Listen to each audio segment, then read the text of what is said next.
Greetings, Patrick here, and it's Tuesday. If it's Tuesday, that can only mean one thing. It must be Library Day, and it is. It is Library Day, the next to the last one of the year. We have today's, and then we'll be back next Monday. Next Monday will be the last official day for the library for the year, as far as us, as far as we will go. Of course, we've been on a 4 week winning streak, and you know what? I'm gonna go ahead and say that we're still on it. I had to pay a little bit more for one item, but I was glad to do it. And I got some books, so I will go through the books first, and then I will tell you what I got as far as movies go. Um, Book number one is a novelization of the old classic TV series Quantum Leap. This is called Odyssey. Oh man, I didn't know that. Novelizations used to happen quite a bit. Alan Dean Foster used to do. He was like the king of novelizations for movies. I mean, if you had a movie you wanted to make into a novel, that was the man who you would come and talk to. This book was written by Barbara E. Walton. That's another thing too about these names on here is a lot of times they were just underneath pseudonyms. This literally wasn't her name, or it might not even be her itself. It might be a guy. You look for other work by these authors, and they're not there. Most of the time, it was just the studios putting a fake name on it and pushing the book. Next up, so I have read the Rick Wardian books, Percy Jackson, and I've enjoyed them very much. And when I went over there today to see what was going on in the book section, so I actually have seen all the movies, but I have not read all the books. In fact, I actually tell you the truth, I have not read a single book of his, but I have seen the movies. But today we'll fix that as we picked up the Percy Jackson, the Demigod Collection. Now get a load of this right here. Holy cow, it's brand new. There's 3 books in here. It's a total of, wow, it's a total of about over 1,000 pages. There's about 1,000 pages here, maybe a little bit more than that. There's 3 books here. Percy Jackson and the Lightning Thief, Percy Jackson and the Heroes of Olympias, or I guess the Heroes of Olympias, the Lost Hero, and the Trials of Apollo, the Hidden Oracle. So I guess these are all different characters. I'm not sure if they're all in the same universe. It sounds like they're in the same universe, but maybe 3 different stories. Either way, they're all going to be new to me. And the last thing I got, I'm a football fan, and while I'm not the biggest fan of this team, this is a brand new, a relatively new book. I haven't seen it, so I thought I'd go ahead and give it a twirl. This is not going to be the first book I read by him. I've actually read other books by this person, John Bacon, and that is Endzone.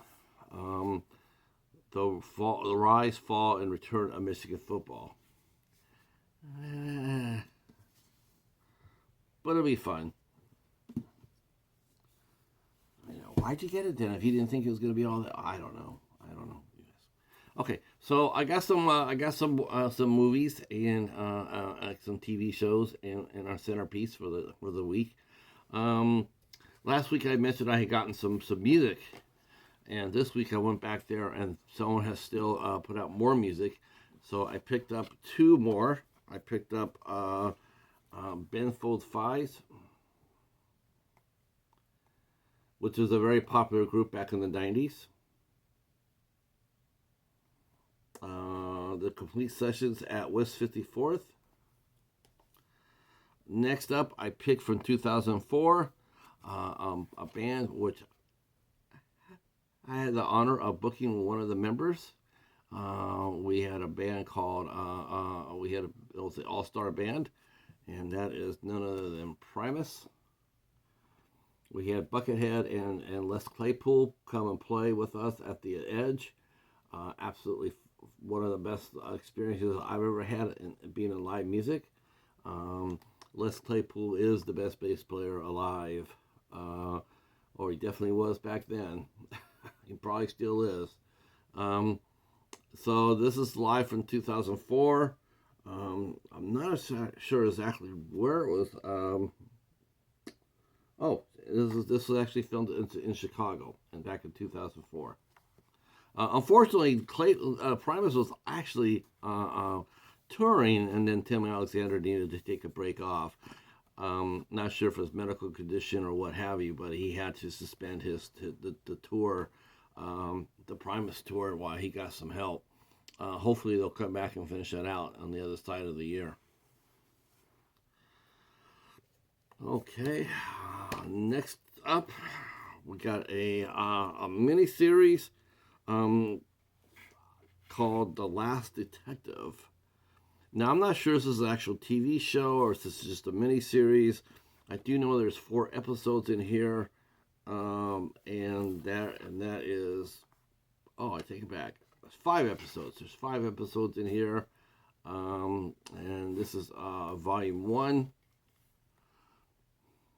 This is also, like I said, from Acorn. Acorn puts out some seriously good New Zealand, Australian, and English crime shows. Very, very exciting, and always glad to get the Acorn on the shelves.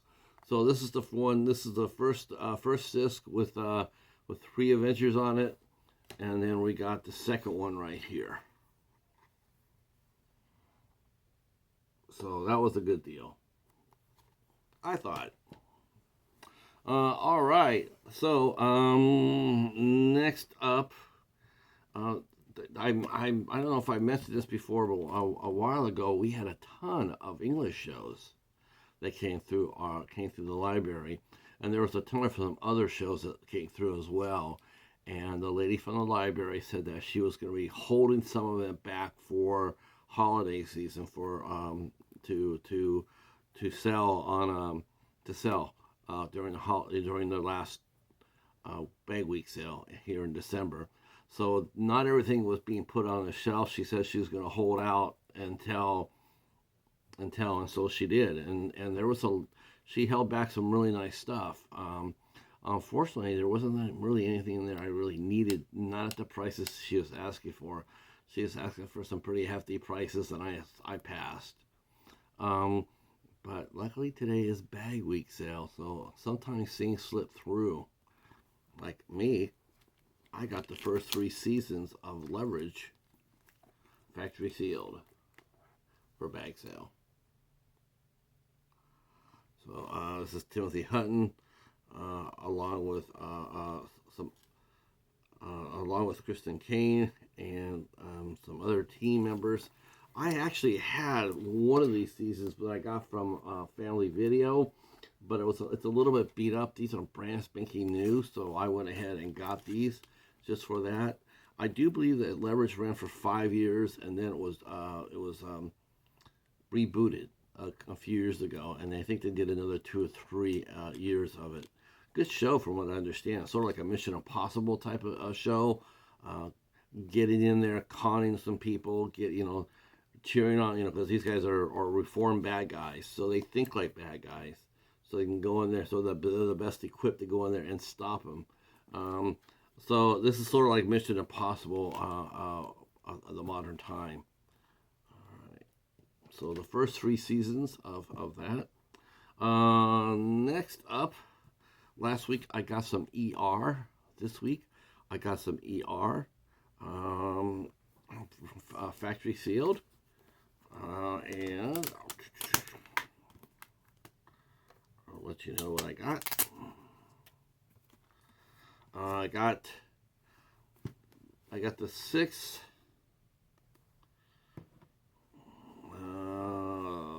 the 7th, and the 8th